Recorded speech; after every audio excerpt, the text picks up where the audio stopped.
हम आज जो पढ़ने वाले हैं वो है क्या, भारत की अर्थव्यवस्था पर ब्रिटेन ने जो शासन किया, कंपनी ने जो शासन किया, उसका क्या प्रभाव पड़ा। समझ में आ रही है। आप लोगों ने यहां तक देख लिया था कि ईस्ट इंडिया कंपनी ने प्लासी का युद्ध जीत करके बंगाल जैसे बहुत बड़े राज्य को अपने अंडर ले लिया था।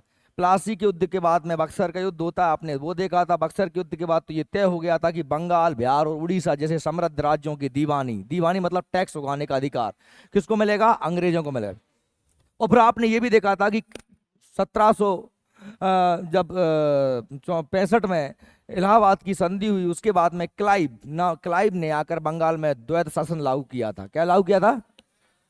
सभी लोग द्वैत शासन जानते हैं। शासन दो लोगों के हाथ में चला गया था। आधा काम कंपनी कर रही थी, दीवानी काम, सिविल मामले, टैक्स उगाने का अधिकार कौन देख रही थी, कंपनी देख रही थी। और बाकी फौजदारी काम, निर्माण के काम, न्याय के काम ये कौन कर रहा था, बंगाल का नवाब कर रहा था। ये सीधी सी बात है कि जब शासन किसी एक जगह के दो लोग चलाते हैं उसे बोलते हैं द्वैत व्यवस्था। क्या बोलते हैं? द्वैत शासन। तो बंगाल में द्वैत शासन जनक कौन था? क्लाइव था।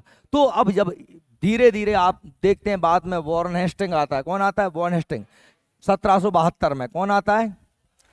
क्लाइव के बाद में जो वॉरेन हेस्टिंग आता है, तो वो आकर के ये देखता है कि बंगाल में बहुत ज्यादा अव्यवस्था फैल गई है, और बंगाल में क्या करता है, वो द्वैत शासन को समाप्त कर देता है। नवाब की पूरी कहानी खत्म हो जाती है और सारे पावर अपने ही हाथ में ले लेता है। अब जब राजा बन गए हैं कौन? ईस्ट इंडिया कंपनी वाले। ईस्ट इंडिया कंपनी वाले लोग जब राजा बन गए हैं, शासक बन गए हैं, तो वहां पर टैक्स उगाने का अधिकार या अन्य भी जितने भी आर्थिक उपक्रम, चाहे तो व्यापार करना हो, व्यापार पर टैक्स हो, किसानों पर टैक्स हो, ये सारे काम कौन कर रहे हैं? अंग्रेज कर रहे हैं। वो किस तरीके से ये काम कर रहे हैं, किस तरीके से टैक्स उगा रहे हैं, और हमारी अर्थव्यवस्था पर उनके द्वारा लगाए गए टैक्स या अन्य कार्यक्रमों के क्या प्रभाव पड़े हैं, हम इसकी ही चर्चा करने वाले हैं। ठीक है, क्योंकि आगे हम देखेंगे कि जो अंग्रेजों के शासन के कारण ही तो हमारे सभी किसान वर्ग में, मजदूर वर्ग में, जमींदार वर्ग में, शासक वर्ग में, सब में असंतोष पनपा, क्योंकि इनकी नीतियां गलत थी। इसीलिए होती है फिर 1857 की क्रांति। हम लोग कब तक सहन करते करते हमारे मन भर गए और हमने फिर अंग्रेजों में लट देना स्टार्ट कर दिए, और वही थी 1857 की क्रांति। हमको अब यहां से आप एक पूरा माइंड सेट बना लीजिए कि हमको चलना है 1857 की क्रांति की ओर। लेकिन उस क्रांति की ओर जाने से पहले हमें समझना पड़ेगा कि ब्रिटिश के भारत में क्या प्रभाव है, आखिर ये क्रांति क्यों हुई थी। तो हम अभी पहले ये ब्रिटिश भारत की अर्थव्यवस्था पर प्रभाव देखेंगे, फिर हम जनजातियों के आंदोलन देखेंगे, फिर हम किसानों के आंदोलन देखेंगे, फिर हम सामाजिक पुनर्जागरण काल देखेंगे, और फिर हम पढ़ेंगे क्या, 1857 की क्रांति। समझ में आ रही मेरी बात? एकदम कोई भी चीज नहीं होती इतिहास में, हर चीज के पीछे एक कहानी होती है। तो बस देखिए, हम बात कर रहे हैं ब्रिटिश का भारतीय अर्थव्यवस्था पर जो प्रभाव पड़ा, उसको समझने के लिए हमें समझनी पड़ेगी उनकी क्या, भू राजस्व व्यवस्था। क्योंकि भू राजस्व का मतलब होता है, भू माने जमीन, राजस्व का मतलब होता है टैक्स, लगान, कर। तो वो जब शासन कर रहे थे तो कर तो उगाते होंगे, और कर कितने प्रकार के उगाते थे, ये सारी बात है हम आज की क्लास में देखने वाले हैं। तो भाई देखिए क्या हुआ था, आपको अच्छी तरीके से पता है कि प्लासी का युद्ध हुआ था। कब हुआ था? 1757 में। किस किस के बीच हुआ था? अंग्रेजों और सिराजुद्दौला के बीच हुआ था। सिराजुद्दौला कौन था? बंगाल का नवाब था। ठीक है, और अंग्रेजों ने बंगाल के नवाब को धोखे से या षड्यंत्र रच के क्लाइव ने, है ना, मीर जाफर वगैरह को अपनी तरफ मिला करके सिराजुद्दौला को मार दिया था। और प्लासी के युद्ध के बाद ये तय हो गया था कि अब बंगाल के बॉस कौन है? अंग्रेज। ठीक है, प्लासी के युद्ध के बाद अंग्रेज द्वारा भू राजस्व वसूल करना प्रारंभ किया गया। कुछ क्षेत्रों में कर रहे थे, फिर 1764 में बक्सर का युद्ध हुआ, और 65 में इलाहाबाद की संधि के द्वारा तो उनके पास पूरे बंगाल, बिहार, उड़ीसा का अधिकार आ गया। आ रही बात समझ में? सर्वप्रथम 1772 में वॉरेन हेस्टिंग ने बंगाल में द्वैत शासन को क्या कर दिया? समाप्त कर दिया। क्लाइव ने जो लागू किया था उसको समाप्त कर दिया। किसने? Warren Hasting. क्लाइव लागू करने वाला है, वॉरेन हेस्टिंग समाप्त करने वाला है। किसको? द्वैत शासन। किसको? द्वैत शासन। द्वैत शासन समझ गए? दो व्यक्तियों के हाथ में सत्ता। ठीक है, 1772 में वॉरेन हेस्टिंग ने एक स्कीम लागू की, भाई हम टैक्स कैसे उगाएं। तो उन्होंने 5 साल के लिए एक योजना लागू की, जिसे हम बोलते हैं पंचवर्षीय बंदोबस्त।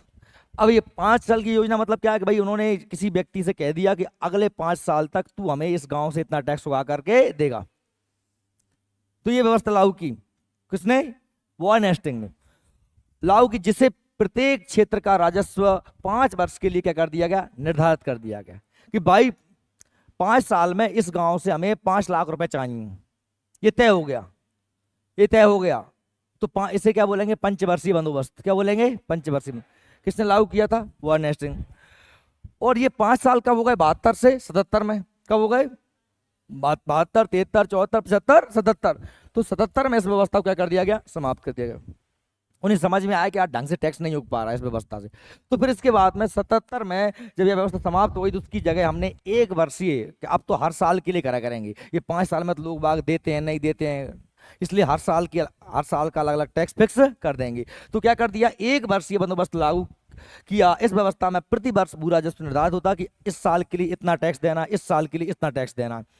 और जो 1789 से 90 तक चलती रही, 1789 से 90 तक चलती रही 1 वर्षीय योजना।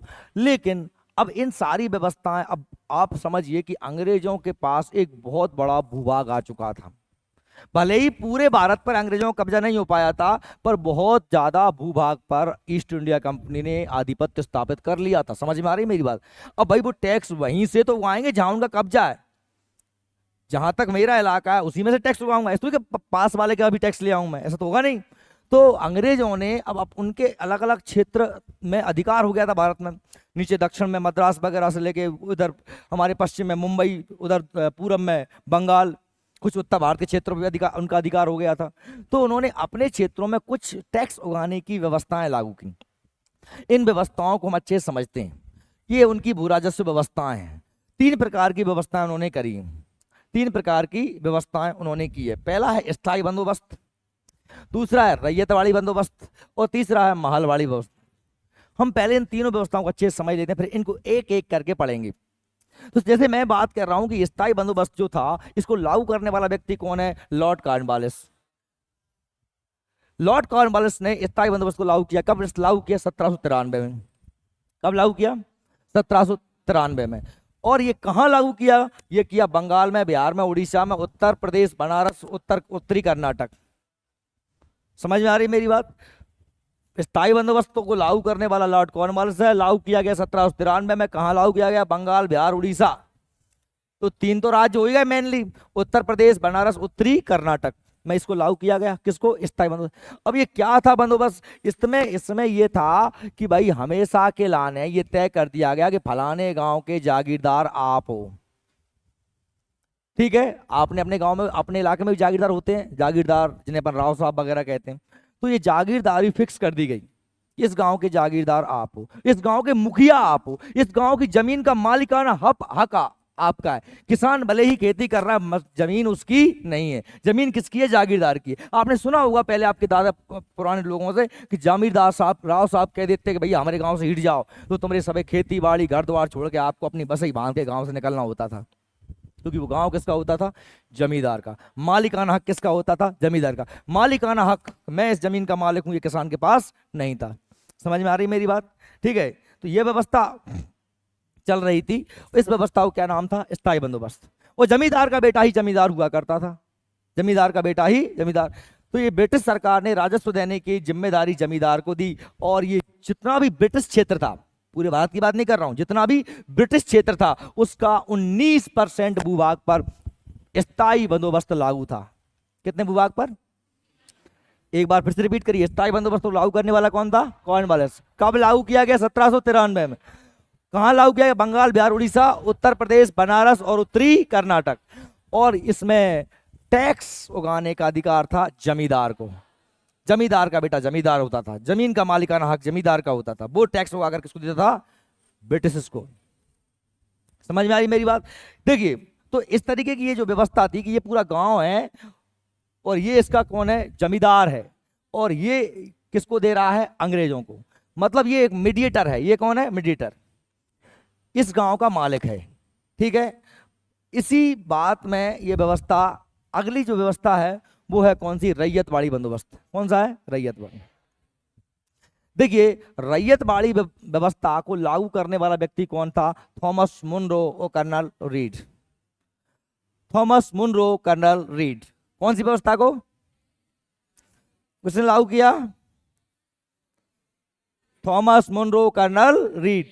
कोई भी व्यक्ति अगर चुपचाप बैठ के यहां सुनेगा, मैं उसका मुंह तोड़ दूंगा। जब मैं बोलूं किसने किया, तो बोलना है थॉमस मुनरो, कर्नल रीड। कब किया? 1820। समझ में आ गई मेरी बात? जब मेजबानी करे नहीं आए, नैथानी बनकर नहीं आई तुमके, जब तुम्हें मैं 4 समोसा मंगा रहा हूँ अभी, पढ़ा भी आए हो, पढ़ो ढंग से, ठीक है।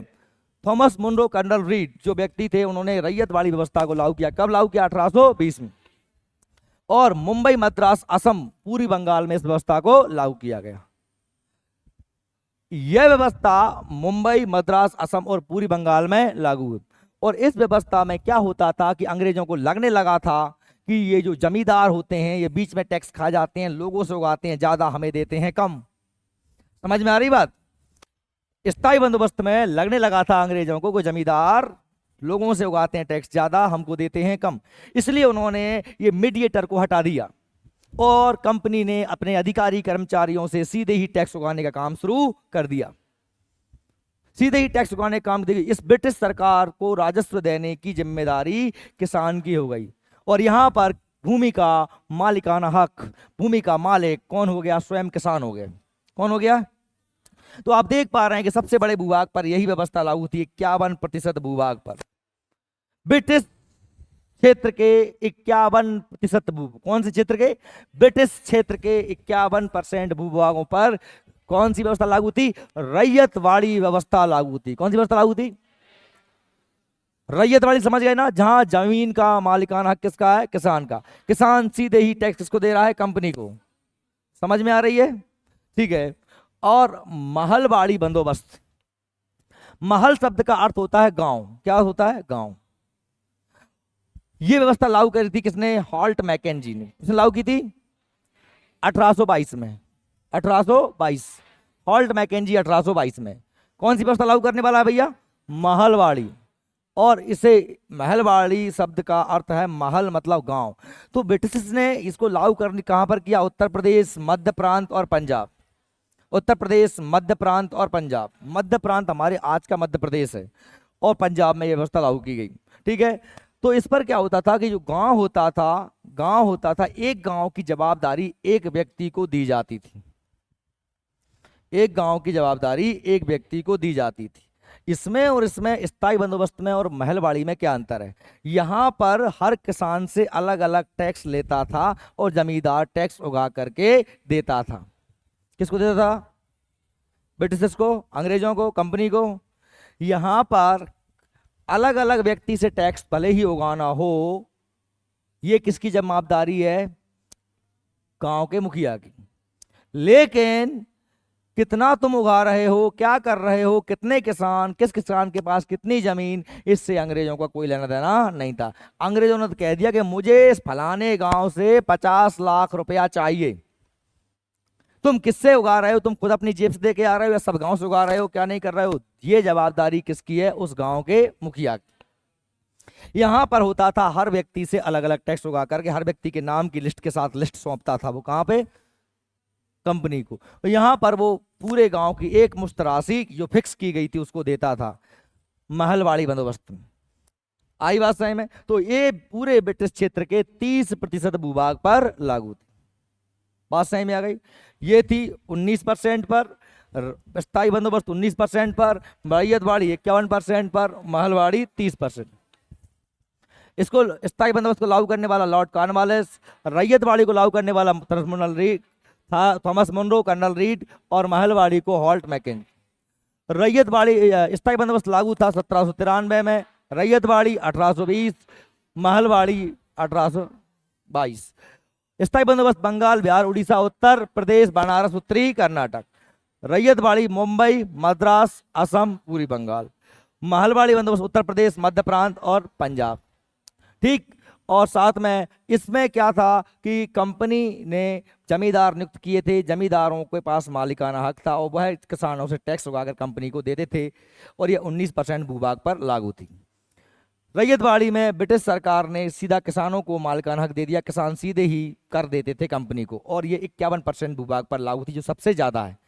महलवाड़ी में भूमि का मालिकाना अधिकार किसको दे दिया गया था? गांव के मुखिया को, और पूरे गांव का एक टैक्स फिक्स कर दिया था कि इतना पैसा आपको एक साल में देना है। बात सही में आई? तो ये इस प्रकार से हमने देखा कि ये गांव का मुखिया है। अगर महलवाड़ी में देख लो तो ये गांव है, या रैयतवाड़ी में देख लो तो जमींदार समझ लीजिए, ठीक है। और जो हमारी रैयतवाड़ी में तो सीधा किसान ही दे रहा है, किसको? कंपनी को। ये बीच वाले का काम खत्म हो जाता है कब? रैयतवाड़ी में, ठीक। अब क्या होता है, इन व्यवस्थाओं में टैक्स कितना लगता था, हम इस टैक्स की बात करते हैं।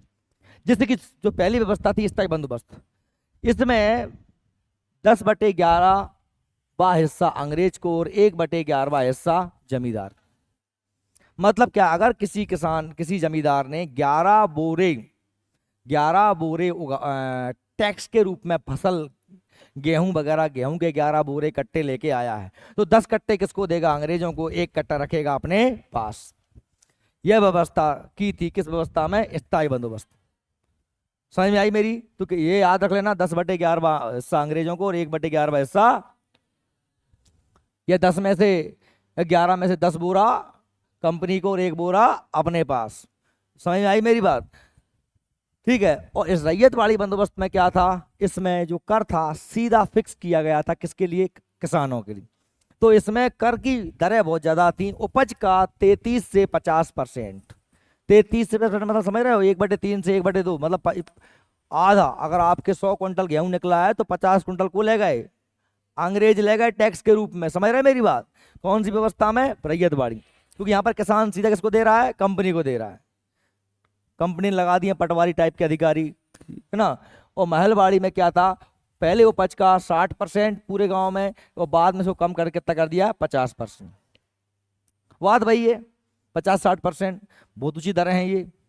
अगर आप लोगों में से जानते हो, अभी भी हम भू राजस्व देते हैं, अभी भी हम भू राजस्व देते हैं, अभी भी हम कर देते हैं सरकार को, पर हमारा कर इतना कम है कि अगर साल भर में जिसके पास 100-150 बीघा जमीन है, वो 150-200 रुपये जमा करता है साल भर में।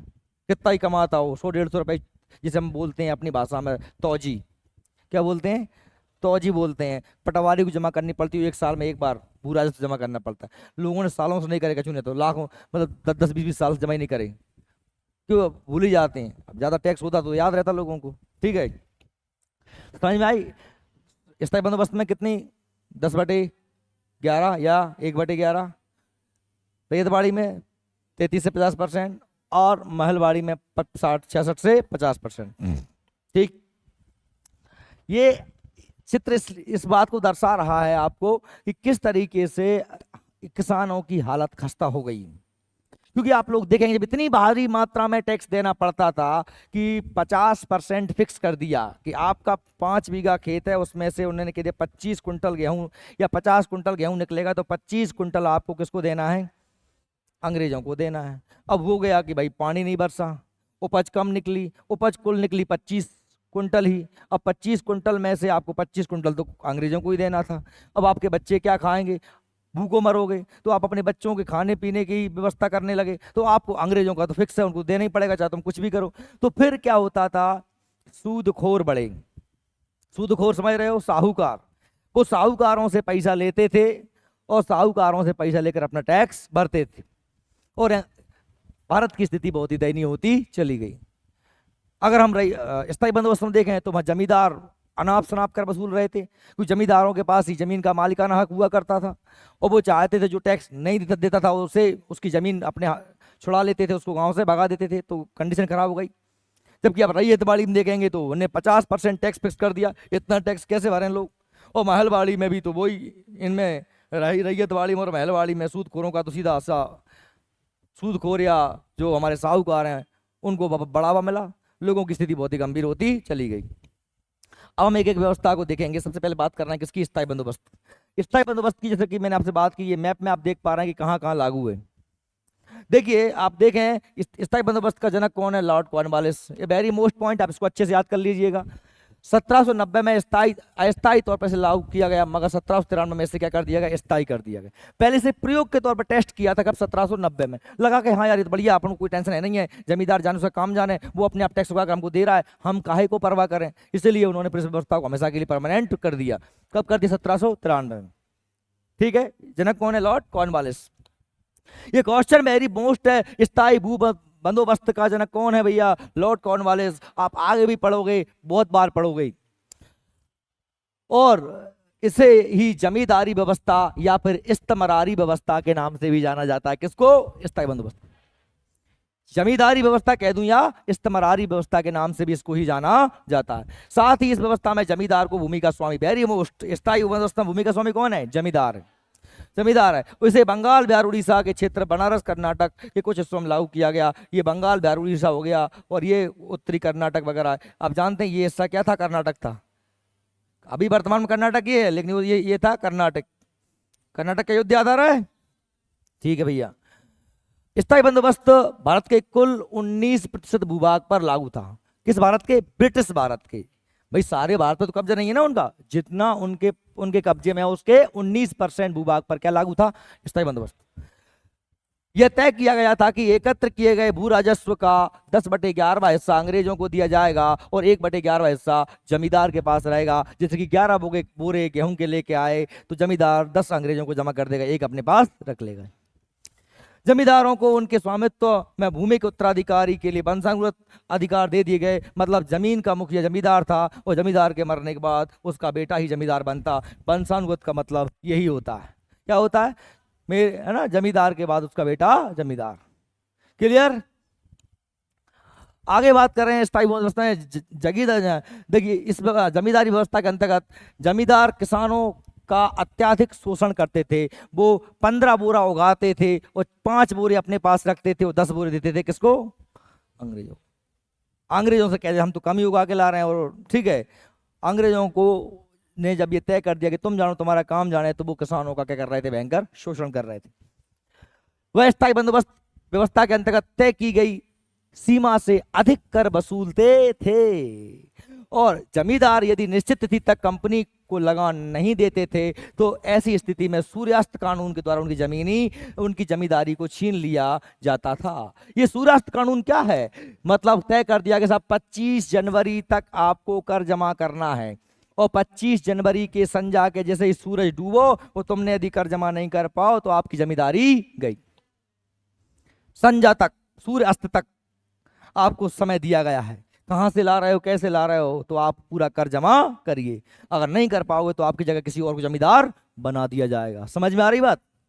तो ये आगे देखें स्थायी बंदोबस्त का क्या प्रभाव पड़ा, तो आपको समझ में ही आ रहा होगा प्रभाव क्या है। भाई इस व्यवस्था के अंदर किसानों का अत्याधिक शोषण हुआ। किसने किया, जमींदारों ने किया। ज्यादा टैक्स उगाते थे जमींदार, किसानों से अत्याधिक कर वसूलते थे और उनका शोषण करते थे। कर न देने पर किसानों को बंधुआ मजदूरी करवाते थे, उनसे काम करवाते थे, उनकी जमीनें छीन ली जाती थी।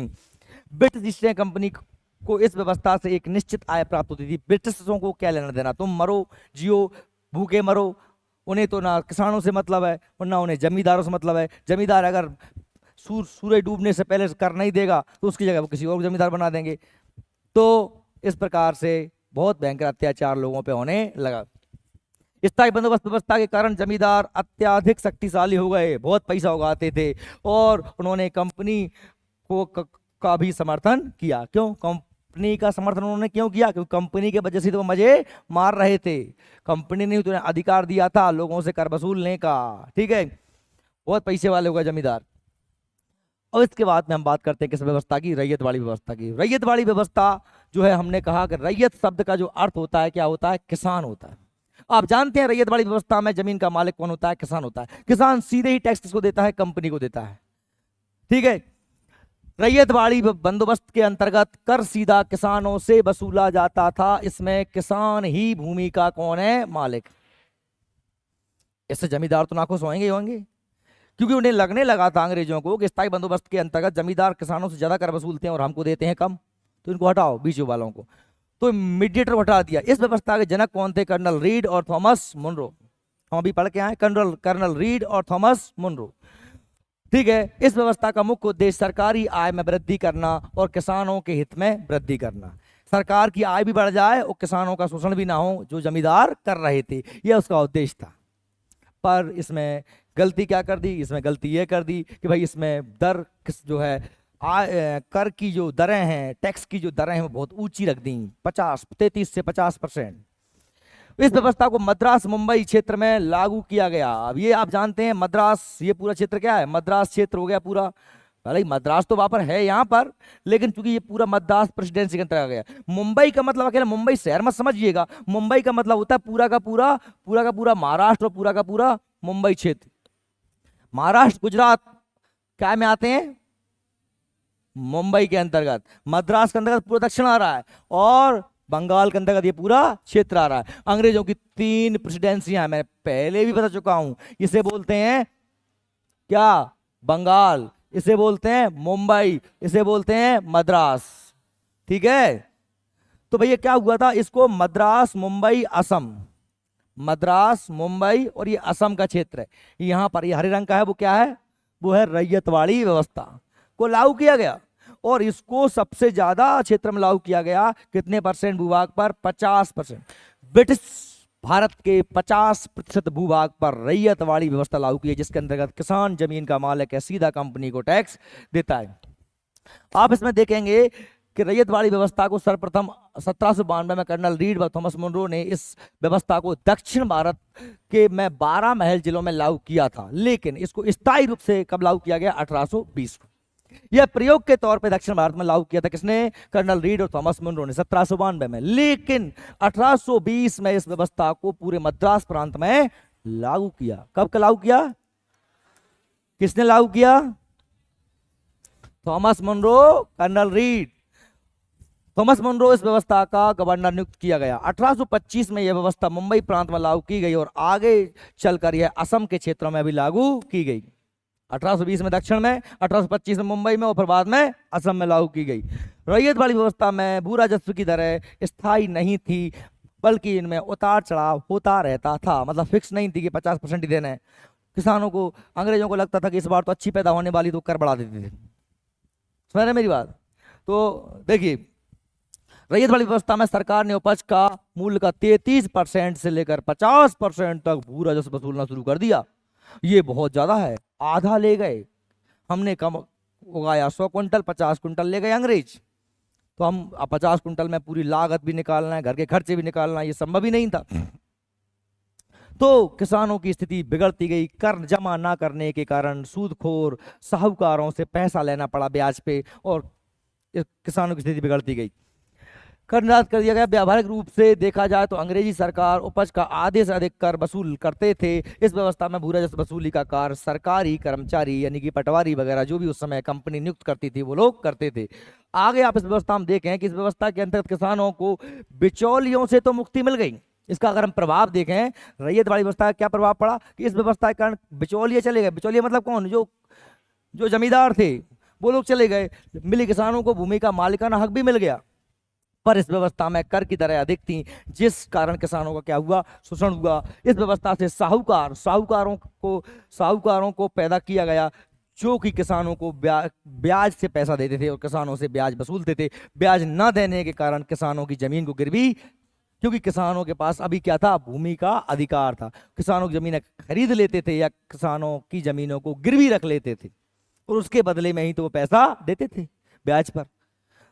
तो ये कंडीशन होने लगी। फिर इसके बाद में कौन सी व्यवस्था आती है, महलवाड़ी व्यवस्था। तो महलवाड़ी व्यवस्था के आपने बता दिया कि महल शब्द का क्या है, अर्थ गांव होता है। इस व्यवस्था के अंतर्गत कर वसूलने का अधिकार गांव के किसको दिया गया, मुखिया को दिया गया। और इस व्यवस्था में क्या है, गांव के लिए, पूरे गांव के लिए फिक्स कर दिया 50 लाख रुपए। किस किसान से कितना ले रहा है ये मुखिया जाने। मुखिया अपने घर से दे रहा है, कहां से दे रहा मतलब नहीं है, मुखिया ही पैसा देगा। और पूरे गांव का एक फिक्स रुपया है, फिक्स टैक्स कर दिया। इस व्यवस्था में भी किसानों को भूमि का स्वामी माना गया। भूमि का स्वामी कौन है, किसान ही है। कौन सी वाली में, महल वाली में भी उन्हें भूमि बेचने व गिरवी रखने का अधिकार दिया गया। इस व्यवस्था की अवधारणा सर्वप्रथम हॉल्ट मैकेंजी ने 1819 में दी तथा 1822 में इस व्यवस्था को लागू किया गया। अब ये व्यवस्था जो थी कहाँ कहाँ लागू की गई, पंजाब, मध्य प्रांत, उत्तर प्रदेश। आप ये जो देख रहे हैं नीला रंग, ये क्या है, ये दर्शाता है किस व्यवस्था को, महलवाड़ी व्यवस्था। ये पंजाब है, ये मध्य प्रांत है, उत्तर प्रांत है ना। पंजाब, मध्य प्रांत, उत्तर प्रदेश में इस व्यवस्था को लागू किया गया और ब्रिटिश भारत के कुल 30% भूभाग पर लागू किया गया। 19% पर स्थायी बंदोबस्त, 51% पर रैयतवाड़ी और 30% पर महलवाड़ी। बार बार रिपीट कर रहा हूँ, बार बार चीजें आ रही हैं। आप लोगों को फिर भी याद ना हो तो आपको चुरू भरे पानी में डूब कर मर जाना चाहिए। क्या कि आप यहाँ पर अगर या तो फिर सो रहे हो या फिर कहीं खो रहे हो, यहीं रहो। हम कितनी बार बोल रहे हैं, कितनी बार मैं आपसे बुलवा रहा हूँ। और फिर आप एक बार घर पे पढ़ के आओगे तो फिर आपको अच्छे से याद हो जाएंगी चीजें। और फिर भी अगर आपको इसके बावजूद याद नहीं होती है तो डॉक्टर को दिखा लो यार, इलाज करवा लो। बीमार हो शायद फिर तुम। भूमि कर का 66% तय किया गया, जो बहुत ज्यादा था। समझ रहे हो, 2/3 हो गया। 66%, 2/3। 100 में से 66 बुरा लगा अंग्रेज। हम पे बच्चे कुल कितने, 34 बुरा है, घटा नहीं पा रहा 100 में से 66। और यह व्यवस्था 30 वर्षों के लिए लागू की गई थी। इसके बाद लॉर्ड डलहौजी ने इसकी दर को कम कर दिया, 50% कर दिया, भू राजस्व का 50%। अब इस व्यवस्था के प्रभाव भी यही है कि इस व्यवस्था के अंतर्गत किसी एक किसान पर नहीं बल्कि पूरे गांव पर कर लगता था और इसमें भू राजस्व की दरें बहुत ज्यादा थीं। और इस व्यवस्था में भी गांव के मुखिया को धीरे धीरे जमींदारी जैसी स्थिति आ गई। जो गांव का मुखिया था वो भी जमींदारों जैसा बॉस हो गया। वो बहुत पैसा उगाने लगा किसानों से और कंपनी को देने लगा कम। और इस व्यवस्था से भी अब जब बहुत ज्यादा टैक्स देना पड़ेगा तो वही फिर साहूकार सूदखोरों से किसान पैसे लेगा ब्याज से और टैक्स भरेगा। या टैक्स भर देगा और पैसे तो घर चलाने के लिए पैसे कहाँ से लेगा, ब्याज से उठाएगा। क्योंकि उनके पास भी क्या थी, किसानों के पास इस व्यवस्था में भी जमीन का मालिकाना हक है, महलवाड़ी में भी। तो वो फिर किसान अपनी जमीन गिरवी रखेंगे या जमीन को बेचेंगे। तो उन्होंने भी किसानों का शोषण करना शुरू कर दिया। इस व्यवस्था में भी एक साहूकार और सूदखोरों को बढ़ावा मिला। तो ये व्यवस्था इस तरीके से धीरे धीरे जो है आगे चली गई। तो ये हमारी 3 व्यवस्थाएं हो गई, आप समझ गए। अब कुछ एक्स्ट्रा फैक्ट हैं जो आपके नोट्स में से ही है। नोट्स क्या करें, जैसे कि दिया है विऔद्योगीकरण एवं धन निकासी का सिद्धांत किसने दिया था, तो दादा भाई नौरोजी ने। क्या कहा इन्होंने कि अंग्रेज यहां से हमारा पैसा निकाल कर कहां ले जा रहे हैं, इंग्लैंड ले जा रहे हैं। क्या है ये, धन निकासी का सिद्धांत किसने दिया है, दादा भाई नौरोजी ने। भारतीय अर्थव्यवस्था पर एक किताब लिखी जिसका नाम कौन बताएगा, दादा भाई नौरोजी ने भारतीय अर्थव्यवस्था पर जो किताब लिखी है उस पुस्तक का नाम कौन बताएगा, नैन्सी बता। दादा भाई नौरोजी की किताब है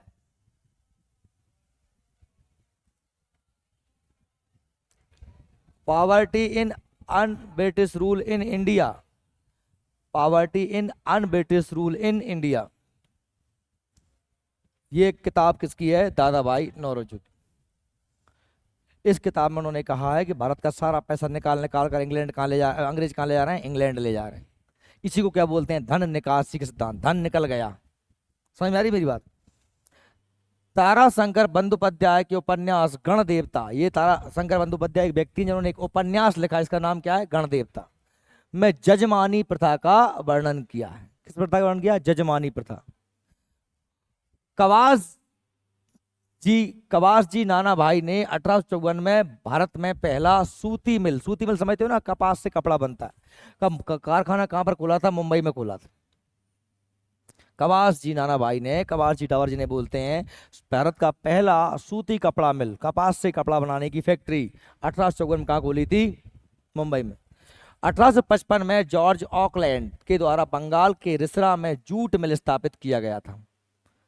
1855 में किसने, जॉर्ज ऑकलैंड ने। कहां पर, बंगाल में। जूट मिल, जूट जानते हो क्या होता है, पटसन जिसे बोलते हैं, गोल्डन फाइबर जिसे बोलते हैं। बोरा देखें, बोरा गेहूं चना भरते हैं, बोरा कहाँ से बनते हैं, जूट से। जूट को ही पटसन कहते हैं। क्या कहते हैं, पटसन कहते हैं। बंगाल में सबसे ज्यादा पैदा होता है, पश्चिम बंगाल में, बांग्लादेश में, है ना। जूट का अंतर्राष्ट्रीय अनुसंधान केंद्र कहाँ पर, ढाका में। ढाका कहाँ है, पश्चिम बांग्लादेश की राजधानी। सही हमारी बात मेरी। और आप देखेंगे 1907 में जमशेदजी टाटा ने Tata iron and Tata steel company की स्थापना की। जमशेदजी टाटा, जमशेद नगर कहाँ पर है, जमशेदपुर, झारखंड में। ये उन्हीं के नाम पर है। झारखंड, बिहार का हिस्सा झारखंड, झारखंड में ही क्या है, जमशेदपुर, इन्हीं के नाम पर। और वहीं पर क्या है, टाटा, रतन टाटा का नाम सुना है? बड़ी बड़ी बसों कारों के आगे आपने लिखा होगा टी ए टाटा, तो टाटा इन्हीं की वजह से है। टाटा स्टील कंपनी, ठीक है, Tata iron and steel company की स्थापना किसने की थी? जमशेद टाटा ने, 1907 में। भारतीय अर्थव्यवस्था पढ़ रहे हैं तो अभी ये उद्योग वगैरह उस समय क्या क्या लगे, ये भी थोड़ा सा फैक्ट देखने पड़ेंगे ना। जल विद्युत की शुरुआत, जल विद्युत मतलब पानी से लाइट बनाने की व्यवस्था, 1898 में दार्जिलिंग शहर। दार्जिलिंग कहाँ पर है? पश्चिम बंगाल का एक शहर है, ये पश्चिम बंगाल, यहाँ पर है दार्जिलिंग। क्या है? दार्जिलिंग। सिक्किम के पास में क्या है? दार्जिलिंग। बंगाल, पश्चिम बंगाल लंबे में फैला हुआ है, ऐसा पता नहीं, ऐसा फैला हुआ है पश्चिम बंगाल। मैप में देख लेना, वो दिख रहा है ऊपर दार्जिलिंग। तो दार्जिलिंग में पहली बार क्या बनाया गया था? दार्जिलिंग में बनाया गया था पहली बार क्या? जल विद्युत शुरुआत की गई थी। जल विद्युत मतलब पानी से लाइट बनाना। 1925 में रेल बजट को आम बजट से अलग कर दिया गया था। अब इस बार आप जान रहे हैं कि कब से दोबारा 101 कर दिया गया है? 2017 से कि 20 से? अब रेल बजट और आम बजट एक एक हो गया है 2017 से। 2025 में अलग कर दिया गया था, रेल बजट अलग आता था और आम बजट अलग आता था। बजट समझते हो ना, आय व्यय का लेखा जोखा, कितना पैसा सरकार के पास आया, कितना पैसा खर्च हुआ, इसे क्या बोलते हैं? बजट। रेल का अलग बजट होता था और आम बजट अलग होता था। ये 1925 में अलग किया गया था। 2017 में मोदी जी ने आगे वापस दोनों को एक कर दिया, ठीक है। उसी वर्ष दो निजी कंपनी, ईस्ट इंडिया रेलवे और ग्रेट इंडियन पेनिनसुलर रेलवे की स्थापना भी की गई थी। ये भारतीय अर्थव्यवस्था पर ब्रिटिश के समय होने वाले कार्य या कर व्यवस्था, इन सबको हम लोगों ने देखा है, ठीक है। और अब जो आगे की क्लास होगी उसमें हमें नया टॉपिक देखेंगे। स्टॉप कर।